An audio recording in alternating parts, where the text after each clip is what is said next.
उनीहरूको बाउ छोरीको फोटो छ एन्ड देन जीवनको चाहिँ यो मिलिट्री एकाडेमीको फोटोज चाहिँ मेरो सानो प्लान्टहरू जीवन गेट खोला जीवनले चाहिँ छोरी बोकिरहेको अब चाहिँ सानो मलाई तिमीले देऊ न छोरी है ल कस्तो छ जीवन आज हामी कहाँ जान्छौँ अब चाहिँ आज हामी फिस मार्केट हाई एभ्रिवान आज पनि हामी सधैँको जस्तै एउटा फेरि सानो भिडियो लिएर आएका छौँ जुन चाहिँ अब हामी लेट्स सी ऱ्यान्डम भिडियो कहाँ जान्छौँ के गर्छौँ भन्ने कुरा तपाईँहरूलाई हामी भिडियोबाट देखाउनेछौँ thank you see you there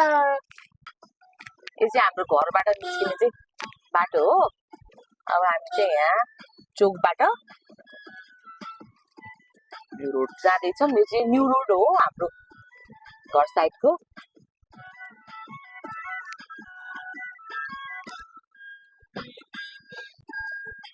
ल हाम्रो मेरो साथले चाहिँ लग्दै हुनुहुन्छ आज जीवन आज हाम्रो लङ टाइम पछि भिडियो आउँदैछ कस्तो फिल भइरहेको छ तिमीलाई आज भिडियो नै हाल्न बिर्सिए जस्तो यस्तो हो नि त मेन भनेको तिमी बिजी भएर हो नि त अलिकति त्यो लय बिग्रिएपछि कस्तो कस्तो लाग्दो रहेछ त्यसमाथि छोरी पनि छ आज हाम्रो छोरी चाहिँ खासै बाहिर हिँड्ने बानी छैन सुलाई चाहिँ अलिकति कम्फर्टेबल फिल चाहिँ हुँदैन के भन्छ यसमा तिमी यो चाहिँ अब यसलाई चाहिँ खासै भिडभाड बढी मन पर्दैन त्यो राम्रो पनि हो तर त्यो राम्रो हो किनकि अब अहिलेको टाइम हेरेर सकेसम्म चाहिँ हुन त धेरै अब आइसोलेटेड भएको पनि राम्रो होइन तर अब होइन त धेरै मान्छेले झ्याम्मेको पनि राम्रो होइन तर यस्तो हो नि त ऊ बुझ्ने भएपछि आफै भइहाल्छ नि होइन त्यही त अब अलिकति ऊ जान्ने बुझ्ने भएपछि अब उसलाई जब हामीले भनेको कुरा सम्झिन्छ होइन त्यसले सोच्दा कुनै आपत्ति छैन राम्रै छ होइन म नि ह्याप्पी छु मेरो बेबी लाइक हुन्छ नि अब धेरै पिपलहरूसँग खासै इन्ट्रेक्ट भइहाल्दैन सुरु भइहाल्छ कि उसको चाहिँ फेरि चाहिँ हामी पुलचोक आइपुग्यौँ अब चाहिँ हामी कहाँ जाँदैछौँ अब चाहिँ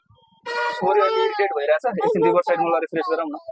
हुन्छ हुन्छ ल यो चाहिँ पुलचोक हो अब चाहिँ हामी रिभर साइड जाँदैछौँ यो बाटो जाने अहिले यहाँ पनि कस्तो ट्राफिक बढेको है पुलचोकतिर हो नि आज अझ मन्डे अलिक कम भइरहेको छ नत्र अरू त झन् एकदम म्याक्सिमम जाम हुन्छ यहाँ पहिलाभन्दा अलिकति चौक चाहिँ बढाएको छ राम्रो देखिएको छ त्यही त छोरी ल यति बेला चाहिँ हामी रिभर साइडमा आइपुगेका छौँ पानी बढेर छ है अहिले पानी बढेको रहेछ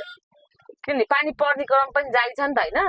यतातिर नपऱ्यो नि माथितिर परिरहेको छ ल ल छोरी फ्रेस हुने हामी आइपुग्यौँ नारायणी रिभर कुन्टा बाबा डोन्ट क्राई बाबा होइन मायाले हो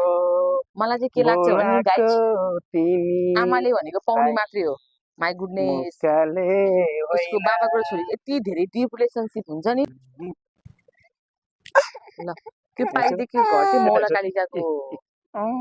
के भन्छ त्यो केबलका राख्ने घरलाई के भन्छ मेरो साथ त्यो केबलका राख्ने घरलाई के भन्छ केबलकार स्टेसन होला केबलकार स्टेसन होला त्यो सायद त्यही भन्छ होला यता हेर्छ न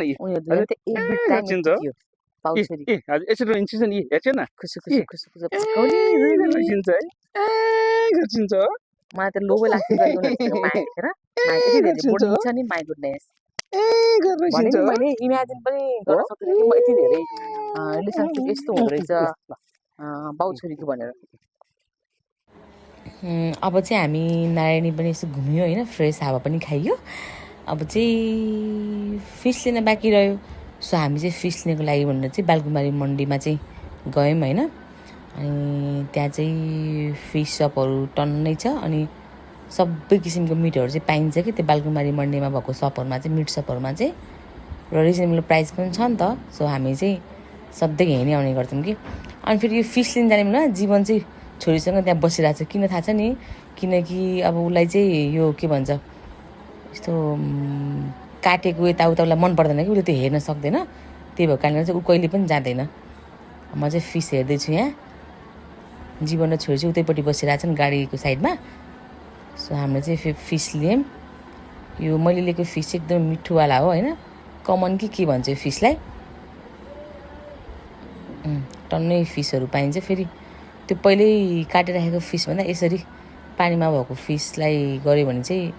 टेस्टी पनि हुने भयो नि त। सो यो चाहिँ मैले त्यतिकै लिएको मात्रै हो र अब मैले फिस पनि लिएँ। अब हामी घर जाने। ल यति बेला चाहिँ अब हामी मन्डीबाट माछा लिएर चाहिँ घर जाँदैछौँ।